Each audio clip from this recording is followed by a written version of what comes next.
अवसर तो प्रदान कीजिए। ऐसी क्या गलती मैंने कर दी, मुझे नहीं समझ में आ रहा है।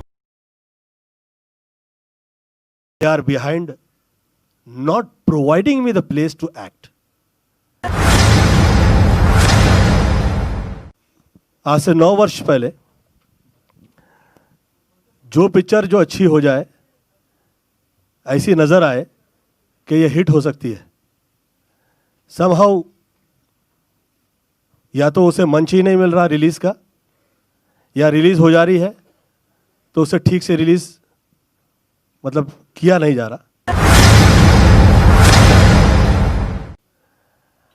अब मैं कभी इससे पहले ऐसा नहीं कहा कि ये इसमें मुझे ऐसा कुछ नज़र आ रहा है कि जिसमें थोड़े बहुत उस टाइप के लोग मिल गए हैं कि जो नहीं चाहते कि गोविंदा की फिल्म लगे, या लगे तो उसे मंच प्रदान हो। सैंडविच पिक्चर जो है आदरणीय बाला साहब ठाकरे जी की, वो थिएटर में रिलीज ही नहीं हुई। I am very sorry for that and God is there, ऊपर वाला है और वो बेशक वो किसी के साथ गलत नहीं करता है, और ये लोग जो कर रहे हैं ये सही ढंग नहीं है, ये तौर तरीका ही नहीं है। जिस वक्त मैं ये क्या डिस्कस करूं आप लोगों से कि इस सिनेमा में ऐसा था, इस सिनेमा में ऐसा था, अरे सिनेमा ही नहीं दिखा रहे हैं, फिल्म तो दिखाइए, मुझे मंच तो प्रदान कीजिए, मुझे अवसर तो प्रदान कीजिए। ऐसी क्या गलती मैंने कर दी, मुझे नहीं समझ में आ रहा है। और मैं ये कह रहा हूं कि मैं हार्डवर्क किए जा रहा हूं और मैं हार्डवर्क से पीछे नहीं हटूंगा, मैं पीछे नहीं हटूंगा। ये किया जा रहा है और ये आज प्रथम जनता जनार्दन होती है। आप लोग मेरे लिए सिर्फ पब्लिक ही नहीं है, मेरा ऐसा सोचना है कि आप लोग ईश्वर की तरह हर आर्टिस्ट के लिए उसका सिनेमा देखते हैं, उसे मंच प्रदान करते हैं, उसे सम्मान देते हैं, और उसमें मुझे कहीं कमी नहीं रही है। ऊपर वाले ने बहुत मुझ पर कर्म किया हुआ है, वो तो है। परंतु क्योंकि ये आदरणीय प्रहलाद जी के साथ ये हो रहा है, मैं किसी भी भाषा के और किसी विशेष भाषा के वजह से किसी के दिल पे ठेस पहुंचाऊं, ऐसी मेरी कभी इच्छा नहीं है, ऐसी कभी मंशा नहीं है। मेरा ये सोचना है कृपया मंच तो प्रदान करें, काम तो करने का अवसर मुझे प्रदान करें। और ऐसा हाल रहा तो मैं फिर मैं क्या कह सकता हूँ, और मैं बेचारा होके या लाचार होके लोगों से भटकता फिरूं, ऐसा मेरा उद्देश्य कभी नहीं होता है। मैं तो पॉलिटिक्स से बहुत प्रेम से हाथ जोड़ के निकल आया, अब क्या है। गोविंदा जी, आपको लगता है कि इंडस्ट्री से कुछ लोग हैं जो मतलब मैं ये सब मुझे ये सब टॉक्स अच्छे नहीं लगते हैं। मैं इस इंडस्ट्री से हूं और इस इंडस्ट्री से मुझे बहुत मिला है। मैं किसी विशेष लोगों के बारे में कहूं, मुझे ये अच्छा नहीं लगता, ये शोभा नहीं देता, ये दुखद है। आप एक प्रहलाद जी जैसे व्यक्ति के लिए आप उसे जगह ही ना दें, जो आधा दर्जन सितारे प्रहलाद जी के माध्यम से इस फिल्म इंडस्ट्री में आए हैं, आप उसे मंच नहीं देंगे। This is wrong. I think this is something different world we are watching, and this is maybe they are not realizing, but they are indirectly doing very negative job जो वो wrong type के लोग करते हैं। It's not good। ये यहाँ का माहौल है ही नहीं, ये फिल्म लाइन की ये परिस्थिति कभी नहीं है, मुझे मेरे देखे तो नहीं रही। जिस वक्त लोग कहा करते थे कि यहाँ पे उस टाइप के, इस टाइप के, ऐसे टाइप के, वैसे टाइप के लोग हैं, अब का माहौल बहुत अच्छा है, अब यहाँ पे एक भी रॉन्ग नहीं है, फिर ये क्या है। गोविंदा जी, हम लाइव हैं, लोग आपकी तारीफ कर रहे हैं कि आपके साथ गलत हो रहा है और वो समझ रहे हैं कि आपके साथ दिक्कत है, लेकिन वो जानना चाहते हैं क्या ये दिक्कत, ये पॉलिटिक्स आपके साथ फिल्म इंडस्ट्री के लोग कर रहे हैं खरे तौर पे, या फिर सरकार से आपको आपत्ति है? मैं फिल्म इंडस्ट्री से हूं, मैं कभी ऐसा विषय चर्चा नहीं करूंगा, आज तक कभी किया भी नहीं, मैं चाहूंगा भी नहीं। मेरा ये सोचना है कि ये घर परिवार है ऑल ओवर द वर्ल्ड, परंतु ये ऐसा हुआ है, हो सकता है, पुनः मैं कहूंगा कि भाग्य का हिस्सा हो सकता है। मैं हाथ जोड़ के विनती करता हूं वो लोगों से जो इस तरह की क्रियाएं कर रहे हैं। मैं ये कह रहा हूं कि जो जैसा है उसके भाग्य पे उसे छोड़ें।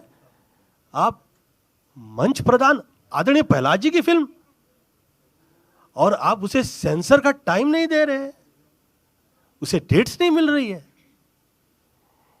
ये तो तब भी नहीं हुआ जिस वक्त लोग कहा करते थे कि यहाँ पे डिफरेंट टाइप के लोग हैं।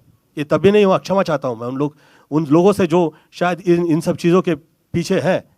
मैं क्षमा चाहता हूं। मैं हाथ जोड़ के विनती करता हूं कि ये माहौल बदलें, और मेरी बाकायदा ईश्वर से ये प्रार्थना है, मैं खुदा से ये दुआ करता हूं कि उन लोगों के पे वो नज़र करे, देखे उस तरफ कि भाई ये क्या है, ये क्या हो रहा है, क्यों हो रहा है भाई, this is not done, this is bad. क्षमा प्रार्थना है। सभी ने फिल्म देख के कहा कि सुपरहिट फिल्म नजर आई, गोविंदा ये रिलीज कैसे नहीं हुई। मैं चुप हो गया। मुझे ये आदत पड़ी है, मुझे बचपन से यही माता पिता ने समझाया है कि भैया ये सब भाग्य पे है, आप उसे भूल जाइए, काम कीजिए, आगे निकलिए। तो बहरहाल मैं उस पर रिएक्ट नहीं किया। फिर आदरणीय रवि चोपड़ा जी की फिल्म रिलीज नहीं हुई, ये कहकर उसे रोक दिया गया कि वो कोर्ट में निकल गई, सम प्रॉब्लम हो गया बिटवीन फाइनेंसर। मैंने सोचा हो सकता है ये भाग्य का हिस्सा हो सकता है, फाइन। फिर अष्टविनायक की फिल्म, मेरी ही फिल्म जो है वो रिलीज नहीं हुई।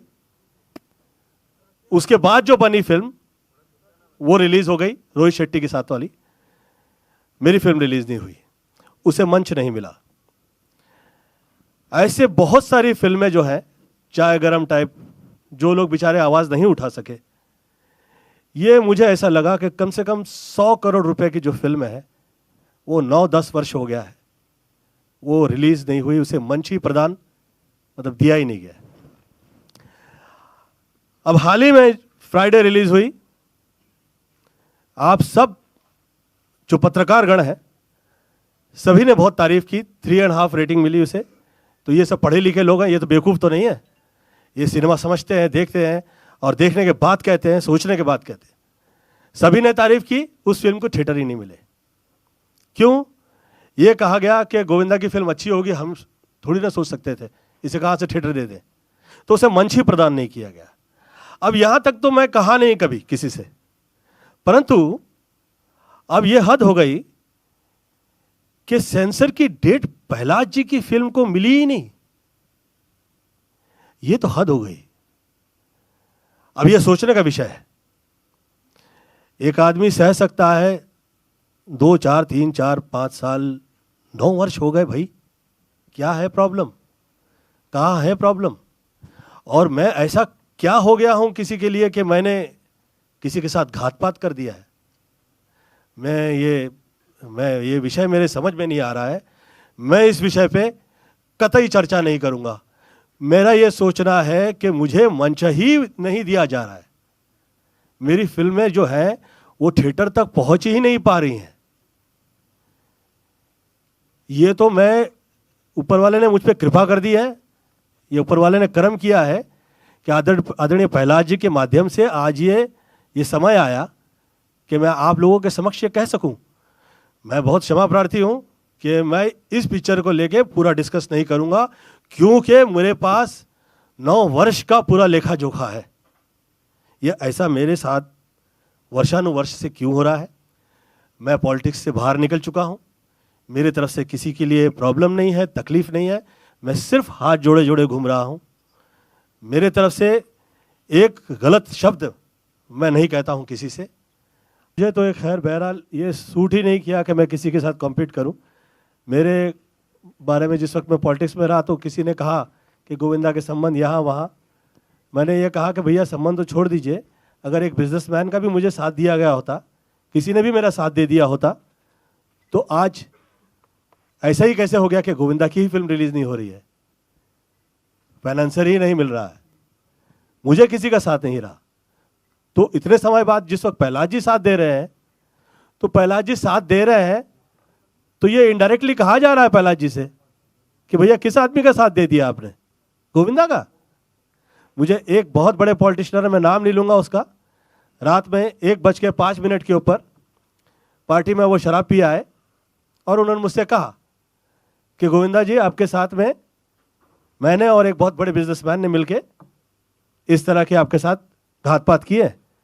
मैं कहा मुझे विश्वास नहीं है, आप निकलिए। वो पूछने लगे कि मैं कह रहा हूं और आप विश्वास नहीं कर रहे हो। मैं कहा मैं इसलिए नहीं कर रहा हूं कि इस तरह के आडंबर और एक दूसरे में उलझा देने वाले लोग मैंने बहुत देखे हैं शहर में। मैं किसी के कहे में आता नहीं हूं कभी। मैं हार्डवर्क करता हूं और हार्डवर्क करता रहूंगा, वर्षानुवर्ष से करता आया हूं। मेरा यह सोचना है कि जिसे जो भाषा इस्तेमाल करनी है, जो अपने आप को बहुत भाषावादी समझने लग गया है, कोई देखे या ना देखे, अल्लाह देख रहा है, उसे ये समझ में आए उसकी भाषा के अंदर वो क्या कह रहा है, उसकी भाषा के बीच में वो क्या कह रहा है। लोग सब समझते हैं, ऊपर वाला है देखने के लिए। मेरा ये सोचना है कि मंच तो प्रदान करें, कट्स की तो जगह देखी ही नहीं कहीं। कहां देख रहे हैं आप? जिसे जो भाषा इस्तेमाल करनी है, आज जो मंच पे आए, अरे जिसकी जरा भी मतलब जो पढ़ा लिखा नहीं है, जिसको ये पता ही नहीं कि वो भाषा क्या कर रहा है, वो जो आता है वो मोबाइल के माध्यम से जो कहना चाहता है वो कह देता है। किसी नेता की परवाह कहां करता है वो? कहां करता है वो किसी नेता की? जब उसे देने के कहने का मौका दिया जा रहा है, तो जो आदमी आधा दर्जन स्टार लेके आया है फिल्म लाइन के अंदर, यार ये क्या लगा रखा है? ये डरा ही रहे हैं इनडायरेक्टली। दिस इज ये डरा रहे हैं। और मुझे तो इसलिए कभी ये सब फालतू चीज़ों का मुझे भय इसलिए नहीं लगता कि मुझ पे कृपा रही है। ऊपर वाले ने कर्म तो किया हुआ है कि 100 करोड़ की आबादी में 100 हीरो नहीं है और 10 हैं उसमें, तो मैं गोविंदा हूँ साथ में। तो ऊपर वाले ने मुझ पे कर्म किया हुआ है। 29-30 वर्ष हो गए, मेरी दुकान तो कहीं मुझे प्रॉब्लम उस तरह से नहीं आई कि घर ही नहीं चला पा रहा हूँ। परंतु घर चला दे आदमी, थोड़ा बहुत काम कर ले, उसे इज्जत मिल जाए, इसका मतलब यह है कि 9 वर्ष उसे मंच ही आप दे, मतलब मंच ही नहीं दे रहे हैं। यार ये क्या हो गया? 10 वर्ष हो गया। I think so. उस इंडस्ट्री में आपकी भी प्रतिक्रिया जानना चाहेंगे एग्जैक्टली इस टोटल मुद्दे को। आप भी फिल्म के मैं एक्चुअली ज़्यादा सेंसर के बारे में जानता नहीं हूँ, लेकिन आज मैं थोड़ा इमोशनल हो गया हूँ। मुझे थोड़ा दर्द हो रहा है, दुख हो रहा है कि एक तो मेरे Raja Babu Govinda ji, one of the finest actors, मैंने इनके साथ 38-39 फिल्म्स की हैं, जिसमें से 35 सुपर हिट हैं। आज वो अपने दिल की बात मीडिया के सामने रख रहे हैं। मैं वो सुनकर बहुत परेशान हुआ हूँ कि वास्तविकता में ये हो रहा है। दूसरा, मेरे हिसाब से हिंदुस्तान के अंदर अगर आज 4 बड़े प्रोड्यूसर्स इस कंट्री में हैं, YRF, करण, भगवान आपका भला करे, साजिद नाडियाडवाला, मैं उन्हीं के बराबर का समझता हूं पहलाज नैलानी है। इन्होंने इतनी फिल्में दी है इस इंडस्ट्री को। सर, मैंने हर भाषा में फिल्म की है सर, 700 से ऊपर फिल्में की हैं, हर प्रकार की फिल्म की है, ए प्रोड्यूसर, बी, सी। लेकिन आज मैं देख रहा हूं, जो मैंने सामने कट्स देखे हैं, एक प्रोड्यूसर अपने हीरो को, जिसको वो इंडस्ट्री में लेके आए, आज सारे हालातों से लड़ते हुए करोड़ों रुपया खर्चा कर दिया, एक बहुत बेहतरीन फैमिली फिल्म बनाई जिसे UA का सर्टिफिकेट मिला है, उसके बाद एक कट दे देते हो। आधी पिक्चर तो आपने काट दी सर, फैमिली वाली पिक्चर है सर, और ये ऐसी पिक्चर है जो काफी लोगों के मुंह बंद करेंगे कि गोविंदा ने और पहलाज नानी का जो कॉम्बिनेशन है सर, करोड़ों रुपया इस फिल्म में लगा है। सेठ जी का ये कहना है, अगर 4 घोड़े चाहिए 16 घोड़े लेके आओ। बोले सेठ जी ये पिक्चर, बोले कुछ नहीं, मैं कॉम्प्रोमाइज नहीं करूंगा। चाहे मेरे पास आमिर खान नहीं है, मेरा आमिर खान, मेरा शाहरुख खान, गोविंदा है। और सर ये बात सत्य है, ये फिल्म आएगी तो लोगों को समझ में आएगा कि एक प्रोड्यूसर और एक्टर का कॉम्बिनेशन क्या होता है। गोविंदा जी, मैं सॉरी डिस्टर्ब कर रहा हूँ। आपके जो प्रोड्यूसर हैं पहलाज जी, इनके साथ मैंने 16-17 फिल्में की हैं, जिसमें से 15 सुपर डुपर हिट हैं। लाखों करोड़ों रुपया खर्चा करते हैं, ये सोचते भी, इनका बजट ही नहीं होता है। बजट तो बाद में बनता है जब फिल्म चलती है कि नहीं चलती है। लेकिन मैं हमेशा एक ही बात कहता हूँ, अगर आप रामायण लिख रहे हैं और उसमें राम का शब्द नहीं यूज करेंगे तो कैसे लिखेंगे सर? नहीं लिख सकते ना।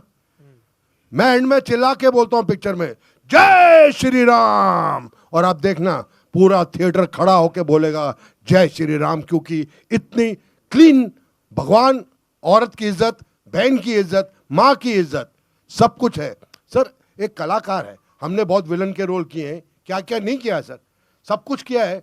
सेंसर को मध्य रखते हुए सब पास हुआ है। इसमें हमारा हीरो है जो डबल रोल कर रहा है, एक राम है और एक थोड़ा सा नेगेटिव है, लेकिन वो सब एंड में सुधरते हैं, फैमिली साथ हो जाती है।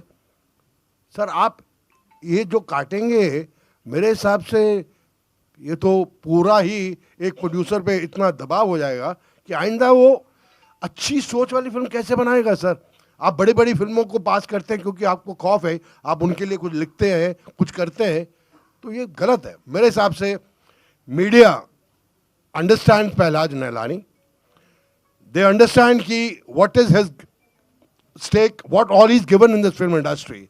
Films which are super duper hits, film to the standard of today, the biggest hit in century was आंखें। इतनी आज के दौर में फिल्म बनाना बड़ा मुश्किल है जो वापस फिल्म बना रहा है, क्योंकि चंद ही लोग हैं जो सब थिएटर लेके बैठे, और ये फिल्म बहुत अच्छी है। और I don't think he is a fighter and we have the best people, the media is there. I think मैं मीडिया से पूछूंगा आपको कुछ लगा तो आई फील कि मीडिया को हमारा साथ देना चाहिए। Thank you.